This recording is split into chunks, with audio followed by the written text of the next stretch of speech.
علیکم ناظرین، میں محمد مختار احمد ہر خبر سے باخبر ہماری ہے سب کے نظر T9 نیوز میں آپ کا خیر مقدم کرتے ہیں۔ آئیے دیکھتے ہیں آج کی خصوصی خبر۔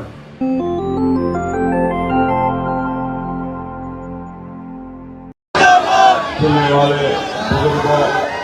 نوجوان ساتھیوں اور میری بے گناہ پردہ نشین ماں اور بہنوں، وقت بہت کم ہے، صرف 5 منٹ ہے اور 5 منٹ میں مجھے اپنی بات کو ختم کرنا ہے، تو آپ تمام سے درخواست کروں گا کہ تھوڑا سا خاموشی اختیار کریں اور میرے چند باتوں کو سن لیں اور اس پر غور کریں۔ انتخابات کا وقت ہے اور انتخابات میں ہر امیدوار اور ہر پارٹی یہی کہتی ہے کہ ہم سب سے اچھے آپ اپنا ووٹ ہمارے حق میں استعمال کریں، لیکن میں یہ بات ہر بھی تو قطعی آپ سے کہنے کے لیے آپ کے درمیان میں نہیں آیا ہوں، میں صرف آپ کو یہ بتانے آیا ہوں کہ جب ہم راجستھان کے مسلمانوں کے حالات کو دیکھتے ہیں تو بڑا ہی افسوس ہوتا ہے کہ 50 برس سے زائد عرصے تک کانگریس کو آپ نے ووٹ دیا، لیکن اس کے بعد بھی آپ کے حالات میں بہتری نہیں آئی، چاہے آپ کی آبادیوں میں ترقیاتی سرگرمیاں ہوں یا پھر آپ کے نوجوانوں کو روزگار کے موقع ہو یا پھر آپ کے بچوں کو پڑھنے کے لیے تعلیمی ادارے ہوں یا پھر بیمار لوگوں کی علاج کے لیے دواخانوں کا ہمارے بستیوں میں انتظام ہو۔ جب ہم دیکھتے ہیں تو ہر جگہ پر سب سے پچھڑا ہوا، سب سے پیچھے اور سب سے کمزور اگر کوئی ہے تو وہ ہندوستان کی سب سے بڑی اقلیت مسلمان ہے۔ کہ آج ہم کو اس بات پہ غور کرنا ہوگا کہ بے شک ہم غریب ہیں، ہم مجبور ہیں، ہم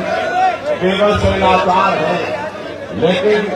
اللہ سبحانہ و تعالیٰ نے ہندوستان میں ہم کو ایک بہت بڑی طاقت سے نوازا ہے اور وہ طاقت ہے تو ہمارا اپنا قیمتی ووٹ ہے، لیکن ہم اپنے ووٹ کا صحیح استعمال نہیں کرتے اور ہمارے وجود کو لوگ آج یہی سمجھ کر مسترد کرتے ہیں کہ کوئی بات نہیں، یہ اور کہاں جائیں گے سوائے ہمارے پاس آنے کے ان کے پاس اور کوئی چارہ نہیں۔ یہی کانگریس کی سوچ ہے جس کی وجہ سے آج مجلس اتحاد المسلمین آپ کے درمیان میں آئی ہے، اور میں یہی بات کہتا ہوں اور رخصت ہو جاؤں گا کہ میں جس ریاست سے آیا ہوں وہاں کی آبادی میں مسلمانوں کی آبادی 50 لاکھ کی ہے، اور آپ جس ریاست میں ہیں یہاں پہ مسلمانوں کی آبادی قریب 62 لاکھ ہے، اور آپ کے لیے ریاست کے بجٹ میں سے کتنا فنڈ دیا جاتا ہے؟ 400 چلر کروڑ کا اس سال اعلان کیا، لیکن صرف 120 کروڑ روپیہ جاری ہوا، لیکن میں جس ریاست سے آیا ہوں وہاں پر 50 لاکھ کی آبادی ہے، لیکن آپ کو سن کے حیرت ہوگی کہ 2200 کروڑ کا بجٹ ہے اقلیتوں کا اور مسلمانوں کا۔ اس بات پہ غور و فکر کرنی ہوگی کہ آج ہم جب دیکھتے ہیں تو یہاں کی آبادیاں بستیوں کا جب حال دیکھتے ہیں تو بہت افسوس ہوتا ہے کہ اگر ہم تعلیم کے میدان میں دیکھتے ہیں تو یہاں پہ نہ پری میٹرک اسکالرشپ ہے، نہ پوسٹ میٹرک اسکالرشپ ہے، نہ بچوں کو پڑھنے کے لیے ہے، لیکن میں جس ریاست سے آیا ہوں اس ریاست میں اگر کوئی مسلمان بچہ ڈاکٹر بننے کا خواب دیکھے، انجینئر بننے کا خواب دیکھے، وکیل بننے کا خواب دیکھے، آرکیٹیکٹ بننے کا خواب دیکھے یا نرسری کا کورس کرنے کا خواب دیکھے، کوئی بھی خواب دیکھتا ہے داخلہ لیتا ہے اور حکومت اس کی فیس پوری کی پوری ادا کرتی ہے۔ یا آپ کے پاس ہے؟ آپ تھالی مار رہے ہیں لیکن آپ کے پاس یہ نہیں ہے۔ ہماری ریاست میں اگر کوئی بے روزگار ہے تو اس کو روزگار پہ لگانے کے لیے 1 لاکھ روپیہ دیا جاتا ہے مسلمان کو، کیا یہاں پہ دیا جاتا ہے؟ اگر ہماری ریاست میں کوئی بچہ ماسٹرز پڑھنے کے لیے اگر لندن امریکہ آسٹریلیا جانا چاہتا ہے تو حکومت کی جانب سے 20 لاکھ روپیہ دیا جاتا ہے، یا آپ کے پاس دیا جاتا ہے؟ دیا جاتا ہے۔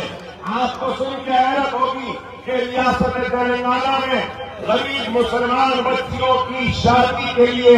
1 لاکھ چلر روپیہ دیا جاتا ہے، 2,76,000 بچیوں کی شادیاں ہوئی۔ کیا آپ کے پاس ہوئی؟ میں دیکھ رہا تھا تو صرف 6,000 کی کچھ ہوئی، کسی کو 40، کسی کو 60,000۔ بہرحال بولنا یہی ہے، وقت ہو رہا ہے، 8 بج رہے ہیں۔ آپ سے یہی کہوں گا کہ حالات کو سمجھو، ہر کوئی آپ کا استعمال کر رہا ہے۔ ہم جیتے ہارے ہم کو اس بات کی پرواہ نہیں، لیکن آج جو بیج ہم بولنے آئے ہیں ضرور یہ بیج ایک دن پھلدار درخت بنے گا۔ اس پھل سے استفادہ اٹھا رہے ہیں انشاءاللہ راجستھان کے لوگ بھی اس پھل سے استفادہ اٹھائیں گے۔ میں آپ سے ایک ہی بات کہوں گا، اپنی اہمیت کو سمجھیے، اپنے عہد کی اہمیت کو سمجھیے اور منظم رہیے، متحد رہیے، مرکز سیاسی پہ جمع ہو جائیے۔ مجلس اتحاد المسلمین آپ کی جماعت ہے، ہم